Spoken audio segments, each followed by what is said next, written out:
What's up, nerds? Back with another health and wellness video vlog, as well as a sort of Yankee rant, right? And so Yankees always say they got the best doctors in the game, right? I mean, hey, New York City, you know, all of the colonial health heart institutes and New York Langone cancer and all these other specialty doctors, and we got the best doctors in the world. And, you know, American healthcare in general, you know, there's all these criticisms of, oh, you guys have to pay all this money, and here in Canada we have universal, and here in Europe we've got universal healthcare, and blah, blah, blah, blah, blah, all this bullshit. And yet when it comes to the time when it actually matters, specifically the Yankee fan aspect of this video, which is where this video comes from, but it's going to go under the context of greater health and wellness care, right? When it comes to this stuff, none of it fucking matters when our players are injured, out of contention, they can't play games, right? None of that fucking matters when they're already out from the games, right? Why do we wait until the players get injured to then do something about it? Why don't we do something about it before they get injured? Because I'll tell you, and I think a lot of people get this, right, from personal experience, unless you're someone watching this video and you've never been injured in your life before, right? The injury puts you back from the point that you were at before. I mean, right? Common sense. Wow. Whoa. Oh my God. Luke dropping fucking knowledge bombs. But seriously, when you need to recover from an injury, it's always harder to come back to full potential than it is if you just didn't get injured. I mean, I feel like I'm losing brain cells as I'm talking about this.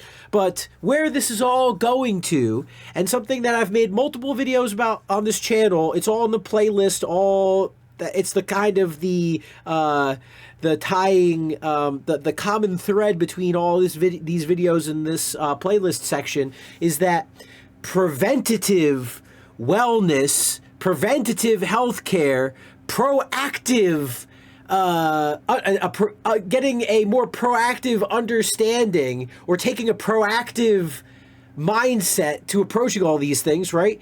That is just, period, the way that you should live your life. I'm sorry. I know that there are certain, maybe there's 1% of situations in which case it's not in where preventative or reactionary is better than preventative. You know, in certain situations where you need, and the only solution to these problems is to undergo some sort of surgical or utilize outside of the body medicine. Yes, there are maybe the 1% of situations, right? However, the vast majority of everybody else on the fucking planet should be taking a proactive mindset to their own healthcare. They should be performing some sort of preventative healthcare when it comes to that.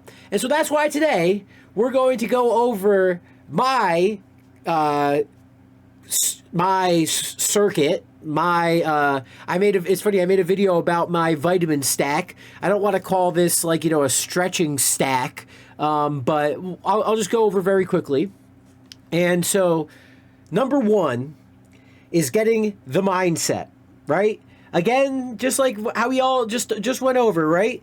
The mindset needs to be understanding of preventative. You need to understand that for every minute you take now, that is an extra 15, 20 minutes that you are not performing in the future. And again, this is a very, some people do not like to pay for insurance because they see it as a waste of money. Oh, well, if I don't get injured, then all this money I'm spending on insurance, it's a waste of money. When the reality is, and this is, again, my opinion, but hey, I have a little bit of background in this, just a little bit. I'm not going to suck my own dick and go over all these bullshit receipts because I do believe that some of this is a little bullshit. You know, going through 7 years of graduate school just to get this piece of paper that lets me say, shut the fuck up and listen to me. I mean, I'm just a fucking guy. You're just a fucking guy. We're all just fucking people, right? It's up to you to make the final decision. I'm just telling you as much of my lived experience. And hey, if you, I mean, well, I don't have the microphone down there, but there's no cracking of the knees when I go up and down. I am fully right now ass to grass with the ground. I right now have full rotation, full mobility of my hips. I can fucking touch the floor. I can't do palms down to the floor, but I can do fist down to the floor right now.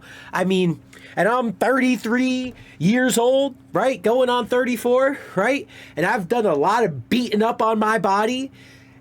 Compare that to some fucking 28-year-olds I know, 27-year-olds, that they fucking bend down on the ground and it sounds like a bag of popcorn being crunched in their fucking kneecaps, right? So, first off is the mindset. You need to understand that it's not a matter of, oh, I haven't gotten injured yet. Oh, it's, look, we're all gonna fucking get old.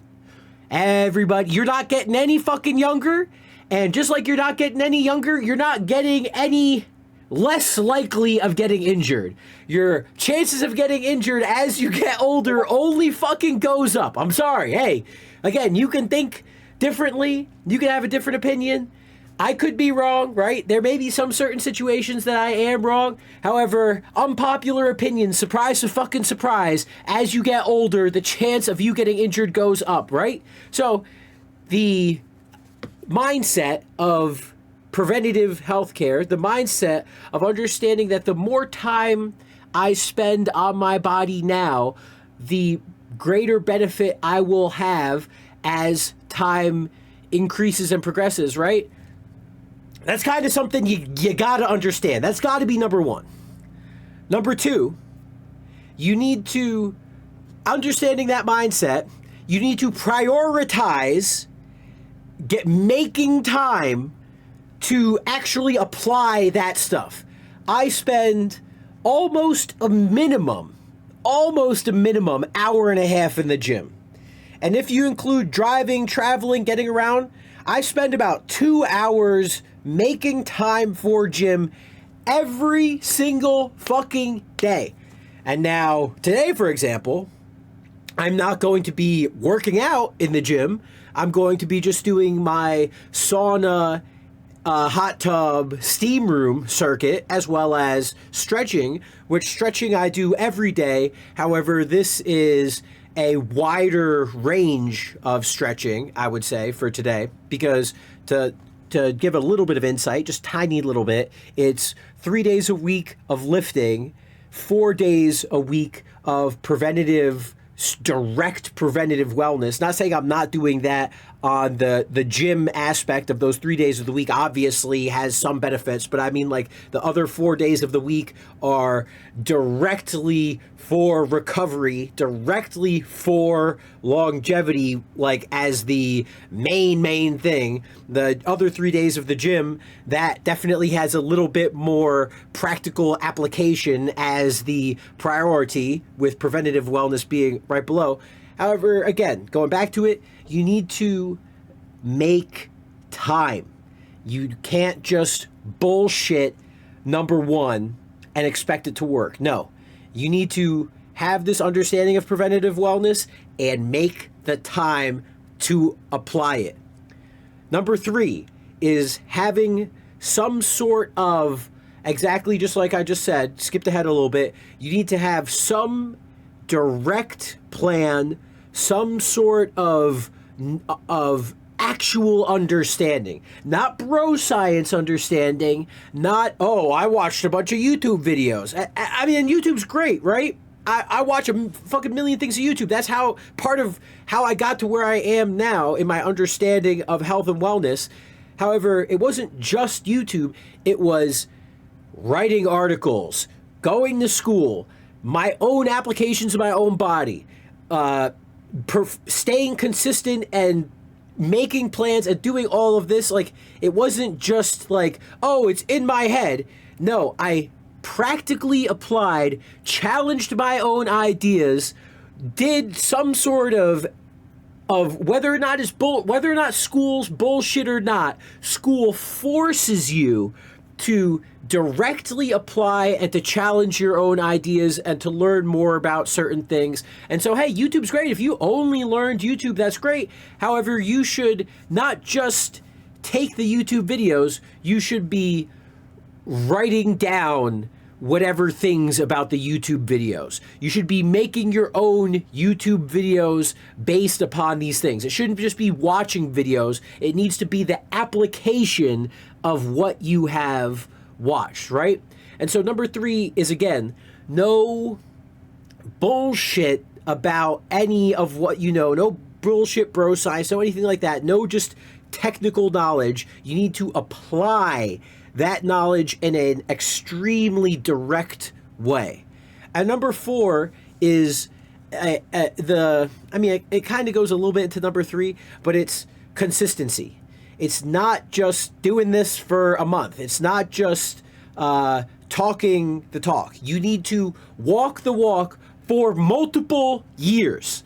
Me personally, right now, I still am making progress on getting my little pooch belly down, right? Because personally, I stabbed my hand through and I was unable to lift with my hands. I still did lower body work. I still did tons of physical therapy, but I could not deadlift. I could not dead hang. I couldn't grip barbells for a while. I mean, I couldn't even close my hand without it being, but through every single day of constantly closing my hand, every other day of hanging from my fucking pull-up bar, from going to the gym and getting as much in as I could, now I'm at the point where you've seen in my videos, I'm able to get up to a 300-pound conventional deadlift, 315 trap bar deadlift, right? No wraps in the hand. I wear gardening gloves, which have grip on them. Take that for, you know, whatever you want. I mean, I guess the trap bar deadlift, I wasn't wearing gloves, but to just, I mean, in my defense, I just have really fucking sweaty hands, and unless I chalk up, which I need to use liquid chalk because my gym doesn't allow for, well, which I understand it, they don't want you fucking LeBron Jamesing chalk all over the fucking gym, but the point is that my grip strength, I've naturally got my grip strength back. I mean, and if you look at it, I still, if I don't hold my finger in, you can see I still haven't gotten, I mean, actually, I'm getting pretty damn close to, like, you can see with the wrist, but that is the result of fucking hard work. And now, if I hold my fingers together, I'm pretty good. It still hurts like a motherfucker. Make no mistake, this still hurts like a motherfucker. But you can't just give up on it. You're going to have setbacks. You're going to whatever. But the point is, you got to stay consistent. You need to fucking go. And where I was going with this is that personally, in my own life, I have weighed the same weight, plus or minus 4 to 5 pounds, for the last 6 months. And while I've maintained that same weight area, I have continually made strength gains in the gym. So I have been able to increase my muscle mass and start to change my body composition slowly and and increase my cardio capacity while not drastically fluctuating in weight, right? And so that is, I'm slowly cutting the amount of fat in my body, slowly increasing the amount of muscle, and eventually, hopefully soon, it's going to get to a point where I just say, okay, fuck it, time to just kick the diet into overdrive. It's time to, which is number 5 in this. That whole rambling was to get somewhere. That weave was to get somewhere. That weave was to end up at number 5, which is no bullshitting about what you eat. No bullshitting about the diet. You need to be honest about what you are putting in. You need to be mindful about what you're putting in, which is why I did the vitamin stack video, because all the stretching in the world, all of these things, they're not going to matter if all that you're doing is putting in garbage. If you are trying to drive around a supercar, you need to put the premium gasoline in the fucking supercar. You can't put in regular in the supercar and expect it to perform as well as you want. If you're having issues with your body, chances are it's because you're not exactly helping it out. Your body needs to fight what you're putting into it first, and then after that, then it can prioritize, okay, now I can recover from all of this bullshit. I can, after he's stretched out the hammies, I could spend all night working on increasing hammy strength, recovering, but it can't do that if first it's got to get through 7 fucking glasses of beer, process all that shit, and then get to recovering the hammy. You need to be honest. That's one of the reasons why in the vitamin stack, I put fish oil as one of the greatest things that everybody should take, regardless of what age you are, regardless of whatever, because fish oil, whoo, baby, that shit is like a miracle supplement. Now, the very last thing I'll talk about, and this is kind of, it's not really number 6, it's kind of just a just some examples, right? It is extremely important to be able to bend over, to be able to stand up, to be able to balance, to be able to do anything of mobility like that, which is why regardless of who you are, regardless of what age, regardless of anything like that, prioritize your lower body, prioritize your core, prioritize. Right now, I am ankles lifted on the bulbs of my toes, knees bent over right now, and I am nice and balanced, double hands up, no bullshit like that, right? And once I put my ankles down, at the risk of getting out of the view of the camera, there we go. I am ass to grass. I am full Asian squat. I've got no hands. I got my hands now on the table just so I stay inside there.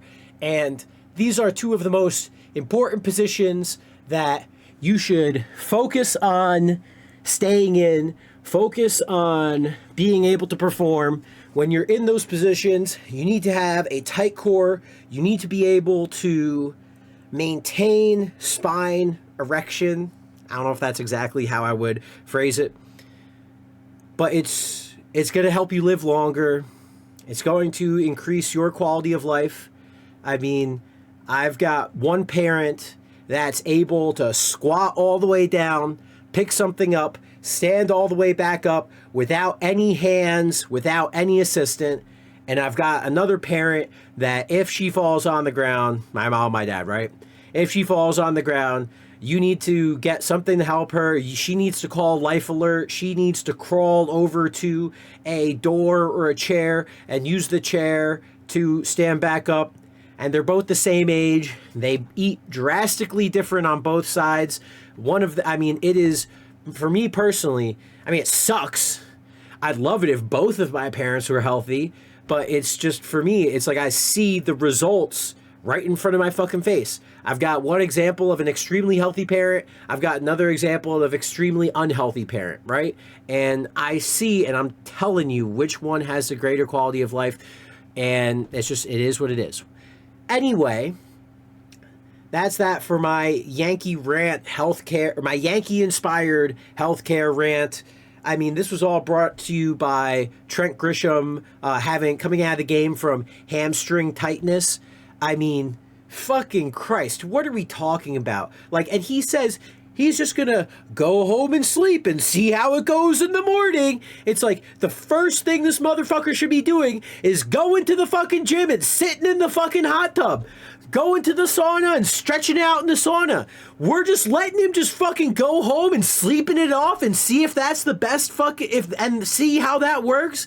That is fucking retarded. That's fucking retarded. And it is unbelievable that we have doctors that they pay millions of dollars and that's what they say to do. Those, I mean, Jesus fucking Christ. No wonder the Yankees suck fucking dick. Anyway, smoke grass, eat ass, be excellent to each other. As always, I will see you in the next video. Deuces.